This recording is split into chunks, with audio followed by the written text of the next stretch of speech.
Can you see my screen? Um, yeah, Okay.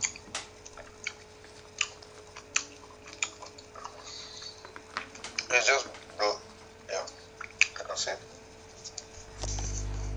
So in project human resource management, like we discussed before, the four major processes: planning the human resource management, acquiring the project team. So once you have the team in place, you need to develop the project team so that you can get the best output of the people, and you manage the project team with all the issues and all that, and making sure the project is on track. You need to manage your people.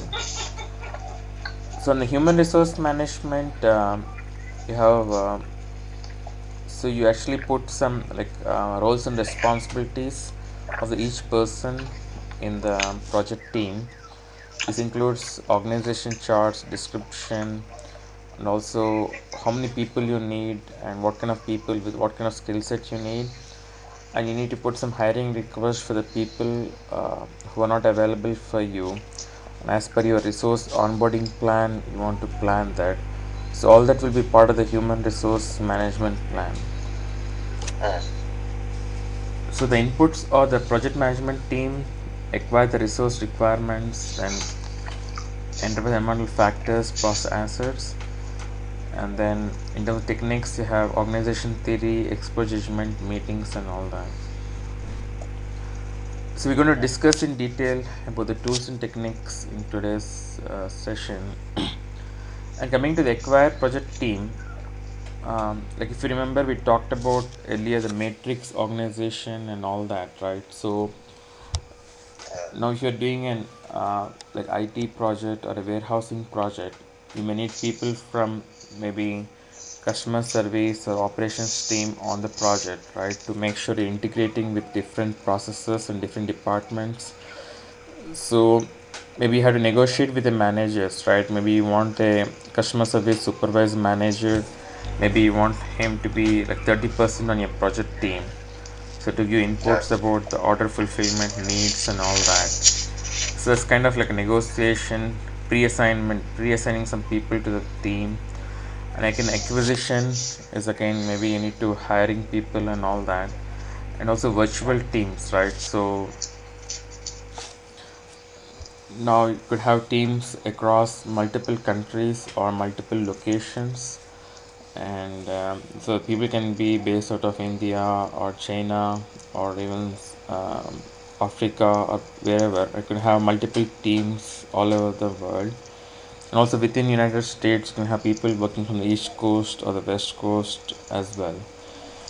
So use different criteria to think design acquire the project team. Sometimes you also outsource the project component to a contracting resources and all that. So output would be the project staff assignments and the resource calendars, project management plan. So coming to this develop project team. So once you have the team in place, so you have all the staff needed and all that.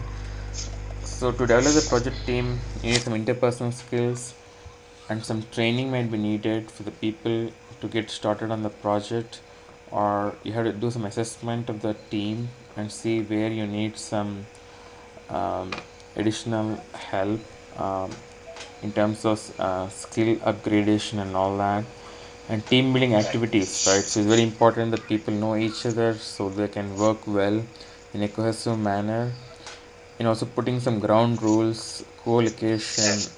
and also giving some motivation in terms of recognition, rewards, and all that. So it's all part of the developing the project team. So basically doing the performance assessment of your team and then trying to improve upon them. So the part is managing the project team, right? So when executing the project, so you want to make sure all the resources are doing their job on time and they don't have any bottlenecks or issues.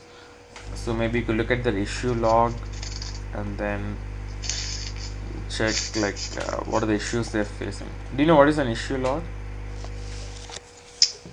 Issue log. No, not really. No. So when you're executing a project, right? So that you could face different issues in the project, right? Yeah. Maybe in the warehousing, man, there are some issues with maybe putting away the stocks because the locators are not defined properly. So that could be one issue, and somebody has to fix those locators, right? Or you don't have some equipment or scanners to do the barcode scanning, so you need to somebody has to procure that. So all the issues that you face in the organization or a project, you could put it in a task manner and see who's the owner and who is what time this issue will be fixed. So tracking all issues will be part of the issue log.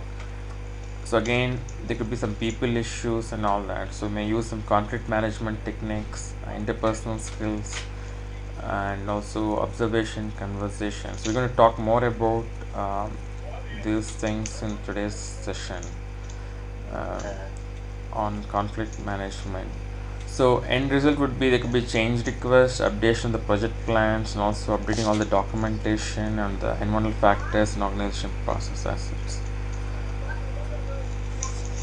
Okay, let me move on to the next slide. Okay.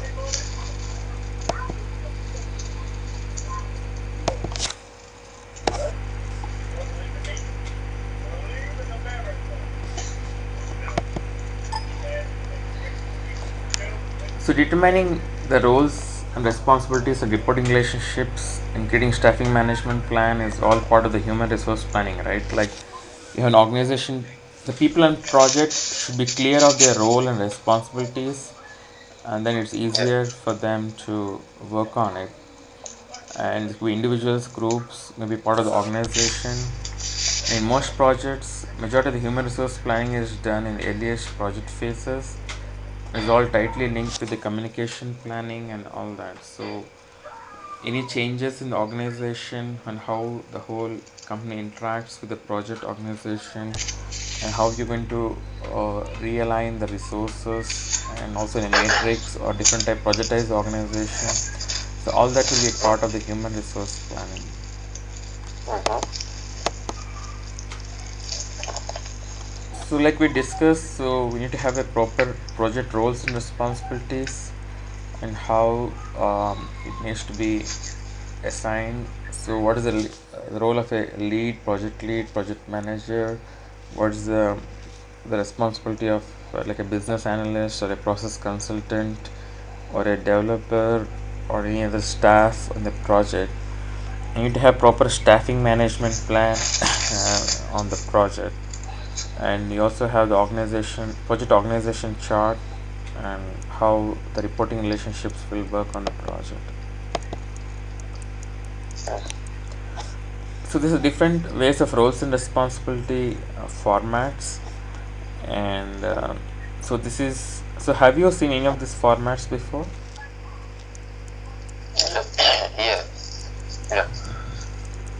So first one is a hierarchical format, like where you have project manager, under that you may have various leads, and under the leads you have other staff, and again you may have another staff reporting to them. So it's kind of a hierarchical structure. And RAM is a responsibility action matrix. So basically you're trying to put the various tasks, right? So who are the owners of these particular tasks? So making sure somebody needs to follow up with the project activities. Maybe Tom is responsible for that, or maybe like somebody has to work on the shipping area, so Tim is responsible for that. So it's kind of a responsibility assignment matrix. And also you could have another representation of role, responsibility, and authority and all that. So the different ways of representing the data. So this another chart of representing the data. R is responsible, A is accountable, C is consulting, and I is informing, right? So these are the various activities you have. So creating the project charter, the responsibility lies with Ben, right? So he's responsible to create this document, and so to get this document done, so he may have to consult with maybe he just have to maybe inform other stakeholders about this and take their inputs with Carlos, Dina, and Anne could be Ben's manager or somebody, so he's accountable for this particular document. So for each activity, so multiple people are involved, right? So collection of requirements. So Carlos is responsible for collecting the requirements, and at the same time, you may have to consult Dina and add on the requirements, and he has to inform his manager that this particular, and maybe the project manager, right? So you inform him that we're gathering the requirements, but again maybe Ben is the lead on this, so he's accountable for this particular document. Okay.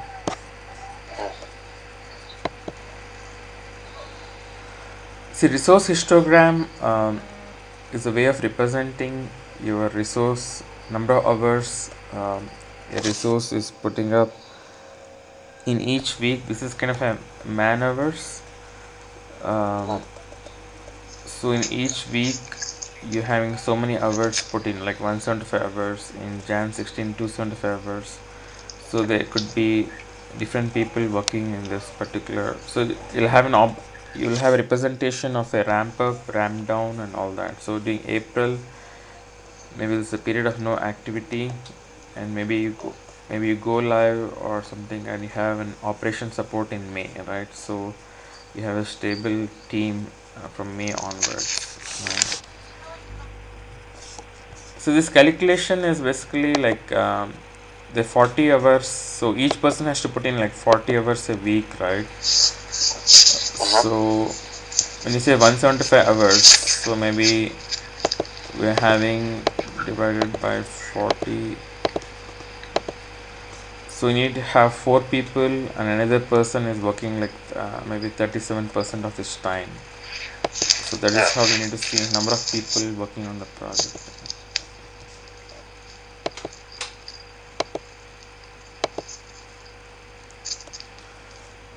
So acquiring the project team. So we discuss getting the human resource assigned to and working on the project. And tools and techniques include negotiation, pre-assignment, acquisition, and the virtual teams.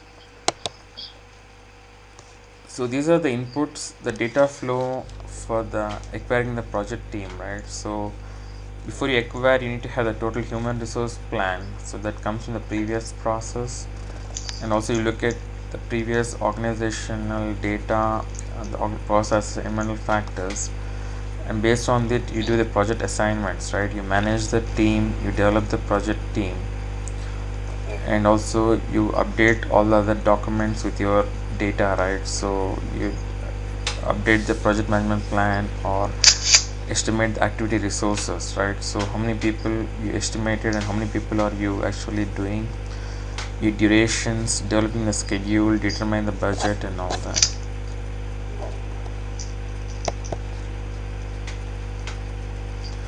So developing the project team includes enhancing the ability of the stakeholders to contribute to the individuals. So it's very important that you need to carry your team along with you, get their involvement, and also contribute to your project goals. So you need to enhance the trust and cohesiveness among the team members in order to raise the productivity through better teamwork. So this is complicated in a matrix organization structure because individual team members are accountable to both a functional manager and or a project manager. So we discuss a matrix, there will be 2 managers, right? So somebody in the customer service department is working on a special project, so they'll be reporting to the customer service manager. If they're working on the project, 20% of the time they'll be reporting to the project manager as well. So develop project team data. Data flow is basically to develop the project team, you look at your human resource management plan, your staff assignments, resource calendars, then you assess your team and you manage your team, and also you update any organizational factors and data and all that. So tools and techniques for team development. So if you see in organizations, maybe you may team building, you may go out for lunch, or you may go out for bowling or some kind of outdoor activity, so that you can do some team building, and you do the gen management skills, recognition and reward systems, so you recognize the best performers, so people will be motivated, so you will see awards going on, right? Employee of the month and all that, Yeah. so people get motivated to do good work. And also ground rules, I think your timings and all that, the processes in place, and how the people are located, right? Maybe the people maybe need to be located in one place, or maybe they're doing some kind of workshops, so you need to put all the people together, maybe in Chicago or someplace, so you make all the people travel to that, putting all the people in some training program.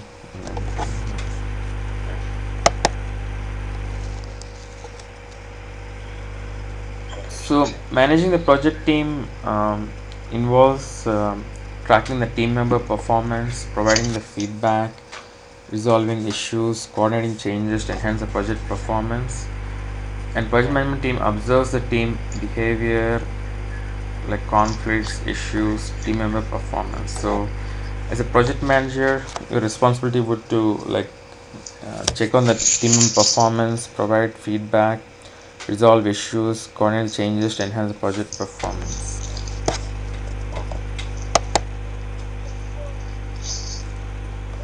So for managing the project team, so the inputs you get is staff assignments, your human resource management, or how your team is performing, and also get information from the work performance reports, like what's the percentage of work completed, or any issues on the project, any information from the old projects. And then the outputs could be change requests. So change requests have to follow through the integrated change control process, and then developing the project management plan and the documents and all that.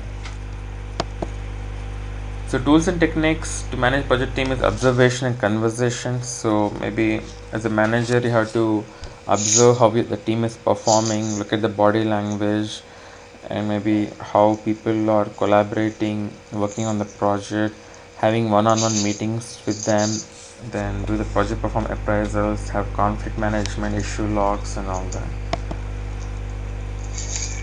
So for handling conflicts, so there are like 5 modes of handling conflicts. So Blake and Mountain has come up with this particular methodology. So in conflicts, there are 5 modes. One is withdrawal, or retreating, or withdrawing from potential disagreement, right? So basically, maybe you have a disagreement with a person, right? Yeah. But you're not discussing about it, or you're not, you're trying to, you're just withdrawing from that. Let's suppose you go to a market and you're trying to buy something, right? And maybe you negotiate a price. Maybe you want a discount of 10% or something like that. So he doesn't agree for it. Then you just come out from there. You don't try to argue with him, anything like that. So it's kind of withdrawal, right? Smoothing is de-emphasizing or avoiding areas of differences and emphasize areas of agreement, right? So like you see in in political environment and all that, right? Maybe US and Russia has a lot of disagreements in certain areas, but they have agreement in certain areas. Or like US and Europe or UK, they agree in certain area and disagreement in other areas. So when the leaders meet, maybe they emphasize on the areas of agreement.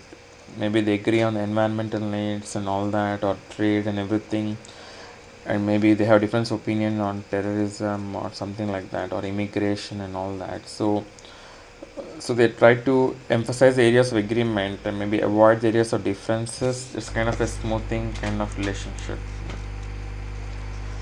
Again, compromising, right? So when you have a conflict, so you bargain and search for solutions that bring some degree of satisfaction to the parties in a dispute.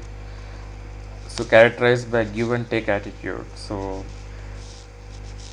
maybe you're trying to fight for a piece of cake with your friend or something like that. You compromise in a 50-50 or 40-60 or 30-70 or something like that. maybe you give her something else. Maybe you give her a extra pizza, slice of pizza or something like that, and maybe take more of a cake. So some kind of a give and take attitude. Again, forcing is again like being uh, aggressive and saying exerting your one point of view at the potential expense of another. So this is characterized by competitiveness and win-lose situation. So here one person wins, other person lose, right? So you're forcing your viewpoint on another person. Another option of handling conflict is having confrontation. So having the conflict, getting to a dialogue, discussion, boardroom discussions, and all that, and go with the problem solving approach. So come up with an solution, right, for the areas of disagreements. So you try to convince the other person and all that. So these are different modes of conflicts.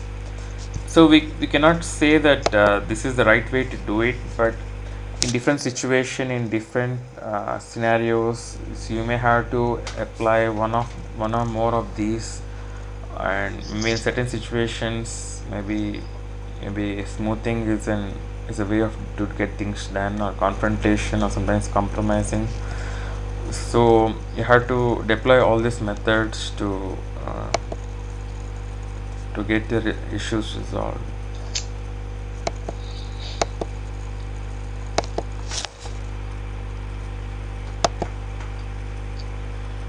So mostly in like a project environment, right? So there'll be conflicts. So people might think, why will be conflict in a project, right? But there'll be conflicts around schedules. Maybe a stakeholder wants to get it done in 4 weeks, but you may ask for 6 weeks. Or also priorities and what work need to be done. Or there could be issues with the resources. People are not available. They're on vacation. Or some of the technical issues on the project or administrative issues. Sometimes a personality conflict, right? Maybe people are not getting along with each other and all that. And also there could be issues with the budget and everything. So different kinds of conflicts exist in a project.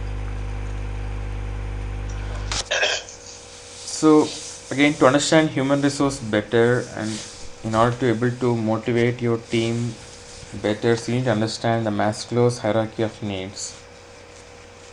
So have you heard of this before? Oh, yeah, yeah. Uh-huh.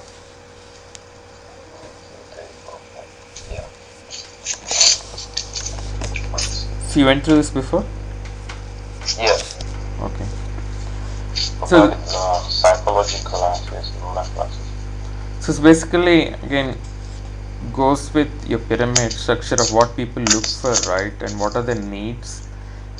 And maybe from a motivation standpoint, you need to look at how to motivate them and all that. So I think everybody's basic need is food, water, clothing, shelter, sleep. So this is like psychological need, and they need safety from security, protection from harm, disease, and violence. Also social belongingness, togetherness, group membership, and all that. And also people have self-esteem, reputation, they expect respect from others, recognition, self-confidence. And the next level is full realization of your potential, self-development, and creativity. So you need to look at the people's needs, right? Maybe sometimes people are working in silos. Maybe you need to get some social gathering together so people enjoy that kind of working together. And also the area, maybe the workplace has to be safe and secure, right? So you don't want to be in a place where there's less safety and all that, right? And again, your self-esteem, people expect, you need some reputation, respect, and all that, right? So all these things need to be taken care so that people can devote Yeah. well for the organization. So the another theory of Herzberg's theory of motivators and hygiene factors. So this is constructed as a two-dimensional paradigm of factors affecting people's attitudes about work. And so as per have you heard of this guy before? Yeah, Hesbeck's theory. Okay. Yes. So so based on his theory, right? So he made some like research and analysis and came up stating that Um, the factors like company policy, supervision, interpersonal relationship, working conditions, salary are all hygiene factors rather than the motivators. So the set of motivators and hygiene factors, right? Hygiene factors are something that presence of them does not motivate you, but if you don't have those, you creates job dissatisfaction, right? So hygiene factors are basically your basic needs, right? You need a good working environment, or even like a basic salary where you can meet your needs and all that. You need better relationship with your managers, and you need a company with good policies giving you some benefits like medical and all that, right? Or 401k. So those are all hygiene factors, like if they're available, so it doesn't create job dissatisfaction but doesn't really create a motivation for you. But in order to motivate people, there are five factors that are strong determinants of job satisfaction: achievement, recognition, work itself, responsibility, and advancement. So people who need some kind of achievement, right? So recognition at workplace and all that. So that creates a lot of job satisfaction. And these satisfiers are associated with long-term past efforts in job performance, while the hygiene factors consistently produce short-term changes in job attitudes, performance, and quickly go back to the previous levels. So hygiene factors are something that are very temporary, but the long-term things are the uh, like satisfiers, right? So recognition, responsibility, and advancement. So even like if you get a pay hike of any maybe $500, maybe you're happy for 3 months, and after that it no longer motivates you anymore, right? So you're back to your normal routine, right? So those are all temporary things, right? It's kind of hygiene factors, but again, to get this job satisfaction, you need some kind of recognition and get your challenging work where you feel some sense of achievement and all of that.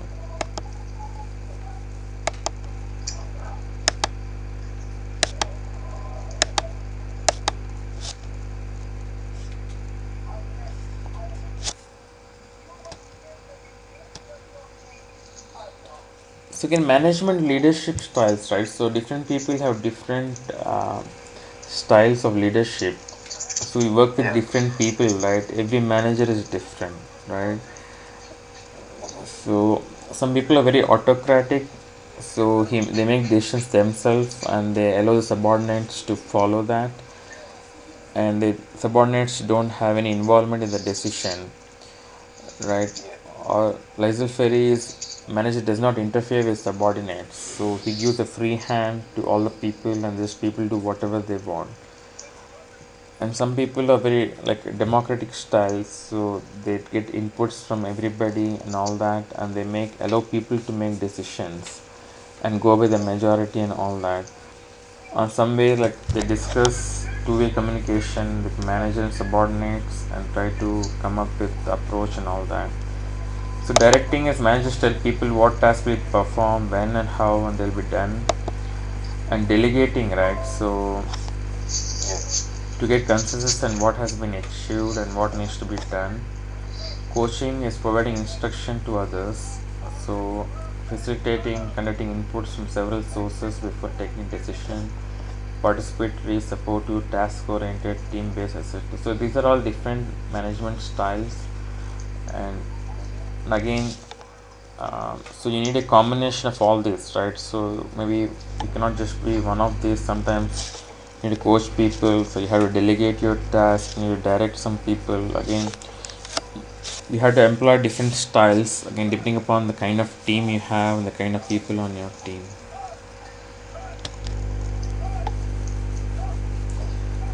So the different roles played by people in the project, again this is like your personalities, right? So some people are very negative or aggressive, dominating attitudes.